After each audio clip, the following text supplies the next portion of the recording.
You're listening to AI Prism from Seoul Economic Daily. Foreign institutional flows into Korea turned defensive this week.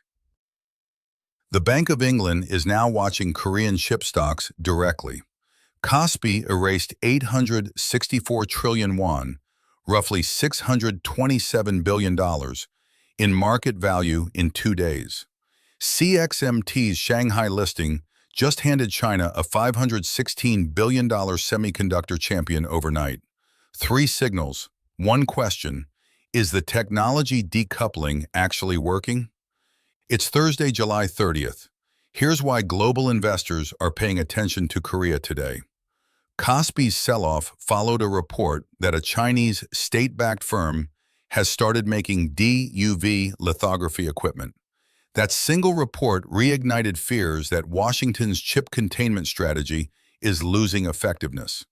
At the same time, the Bank of England's prudential regulator opened a review of prime brokerage exposure to SK Hynix, TSMC, and CXMT.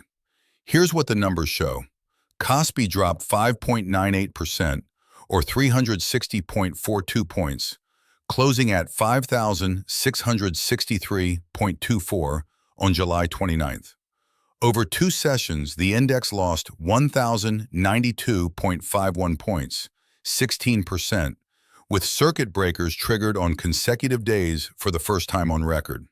Foreign investors sold a net 1.19 trillion won, roughly $860 million, that day alone, extending net selling to 11.94 trillion won, about $8.65 billion over 4 sessions. CXMT surged 465.8% on its Shanghai debut, closing with a market cap of 3.28 trillion yuan, about $516 billion, surpassing ICBC as China's largest listed company. Wall Street banks, including Goldman Sachs and JP Morgan, are issuing margin calls to hedge funds overexposed to AI-linked equities, as the Nasdaq 100 fell 10% from its June peak. Goldman disclosed roughly 16% of its prime brokerage exposure sits in AI memory names. So what does this mean for global investors? Earlier, we said the BOE is now watching Korean chip stocks directly. That's because a Korea and Taiwan concentrated leverage buildup now looks systemic, not idiosyncratic. Position sizing in SK Hynix, TSMC, and CXMT-linked exposure deserves a second look given the margin call cascade already underway.